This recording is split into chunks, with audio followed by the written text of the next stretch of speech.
Bismillahirrahmanirrahim. Assalamualaikum warahmatullahi wabarakatuh.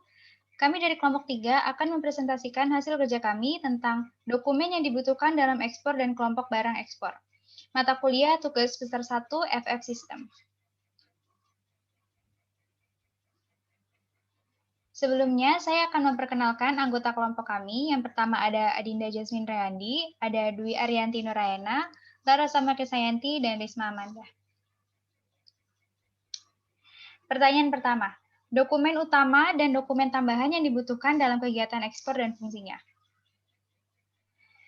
Dokumen utama adalah dokumen yang wajib sifatnya untuk dibuat dalam setiap transaksi ekspor. Berikut jenis-jenis dokumen utama pada ekspor.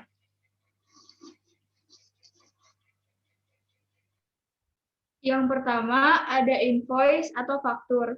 Invoice atau bisa disebut juga sebagai faktur atau nota merupakan dokumen yang berfungsi sebagai suatu bukti transaksi atau penagihan yang dibuat oleh eksportir untuk importir. Invoice harus mencantumkan elemen-elemen sebagai berikut, yaitu yang pertama adalah nomor dan tanggal invoice, nama barang, harga per unit barang, dan total harga, nama dan alamat eksportir, nama dan alamat importir, serta keterangan rekening pembayaran jika diperlukan. Penting juga agar invoice dibuat menggunakan kop surat eksportir.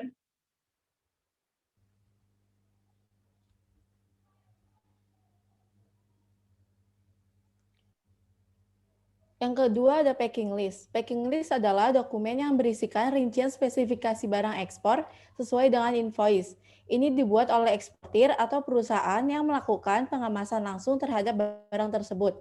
Fungsi dari packing list ini adalah untuk memudahkan mengetahui isi barang dalam kontainer apabila ada pemeriksaan. Dokumen ini hampir mirip dengan surat jalan yang dipakai ketika melakukan pengiriman barang di dalam Indonesia.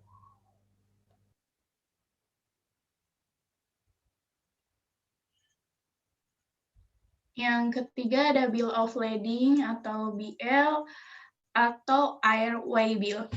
BL merupakan bukti pengiriman barang atau tanda terima yang dibuat oleh shipping company untuk eksportir. Dan yang keempat ada polis asuransi. Polis asuransi dibutuhkan sebagai surat bukti penanggungan yang dikeluarkan perusahaan asuransi untuk menjamin keselamatan atas barang ekspor yang dikirim atas penerimaan eksportir ataupun importir.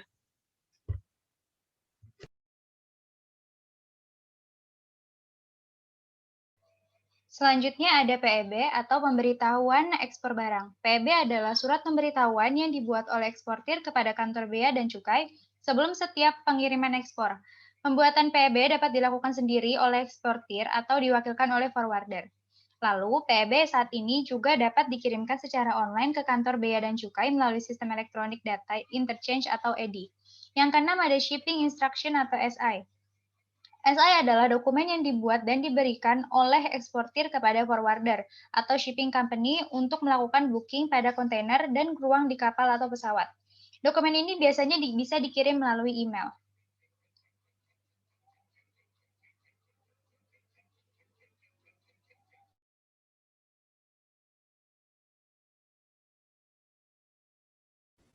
Ada juga yang dinamakan dokumen tambahan. Selain dokumen utama, terdapat dokumen ekspor tambahan lainnya untuk dibuat yang bersifat wajib maupun pendukung terhadap barang ekspor tersebut. Dokumen ini hanya perlu dibuat dan disertakan ketika diminta oleh pembeli atau importir. Biasanya juga dokumen tambahan ini diperlukan oleh regulasi negara tujuan.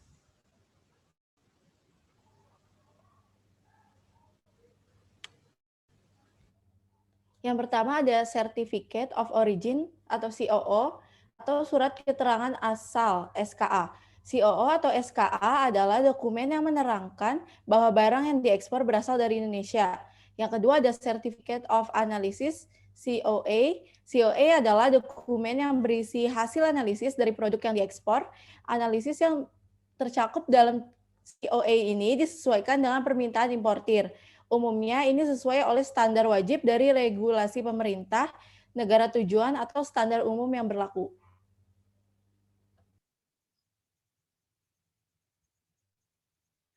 Yang ketiga ada phytosanitary care sertifikat fitosanitary.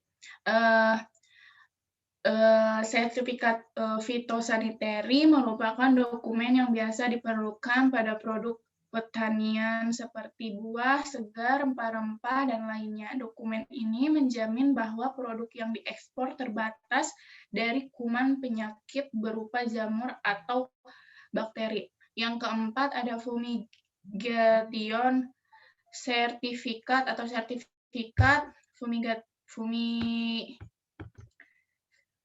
fumigasi. Sertifikat fumigasi dikeluarkan oleh perusahaan fumigasi untuk menjelaskan bahwa barang ekspor yang bersangkutan telah difumigasi sesuai dengan standar yang ditetapkan. Selanjutnya ada veterinary certificate. Sertifikat untuk pemberian jaminan keamanan pangan untuk produk ekspor pangan dan non-pangan asal hewan. Ini dikeluarkan oleh Direktorat Jenderal Peternakan dan Kesehatan Hewan PKH Kementerian Pertanian. Yang keenam ada weight note atau keterangan timbangan. Dokumen yang berisikan rincian berat dari tiap kemasan barang sesuai yang tercantum dalam invoice. Keterangan berat di dokumen pengapalan ini haruslah sama dengan yang tercantum pada LC atau Letter of Credit. Di samping untuk memeriksa berat barang ekspor, keterangan timbangan ini juga diperlukan untuk mempersiapkan alat-alat pengangkutan barang pada saat pemeriksaan. Yang ketujuh ada measurement list atau daftar ukuran. Dokumen yang berisikan rincian ukuran dan takaran dari tiap kemasan barang seperti panjang, tebal, diameter, serta volume barang. Ukuran ini haruslah sama seperti yang dicantumkan pada LC. Ini diperuntukkan untuk menghitung biaya pengiriman.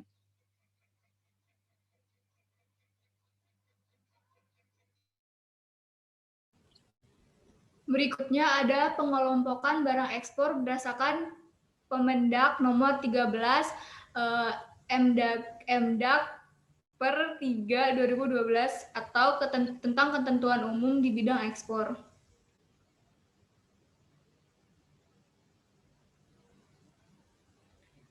Yang pertama, bebas ekspornya.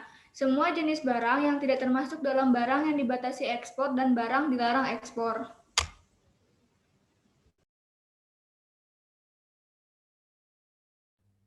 Yang kedua, dibatasi ekspornya. Yang pertama ada binatang sejenis lembu hidup yakni bibit sapi. Yang kedua ada anak ikan Napoleon atau benih ikan bandeng. Yang ketiga ada inti kelapa sawit. Yang keempat kulit buaya dalam bentuk wet blue. Yang kelima beras. Yang keenam binatang liar dan tumbuhan alam. Yang ketujuh kopi. Yang kedelapan produk industri kehutanan. Yang kesembilan sarang burung walet. Ke-10 pupuk urea, 11 minyak dan gas bumi, 12 emas murni atau perak, 13 scrap besi atau baja khusus dari Pulau Batam, dan yang terakhir ada sekrup dari stainless, tembaga, kuningan atau aluminium. Selanjutnya yang dilarang ekspornya. Yang pertama anak ikan dan ikan arwana benih ikan sidat, ikan hias jenis botia, udang galah, udang panaidae, karet alam tanpa SNI, kulit mentah, bantalan rel kereta api dari kayu dan kayu gergaji, kayu bulat atau bahan kayu serpih, terus binatang liar dan tumbuhan alam yang dilindungi, terus rotan, barang kuno, pasir, laut dan darat, tanah, topsoil, biji timah, bahan baku serpih, batu mulia, dan scrap besi atau baja kecuali dari Pulau Batam.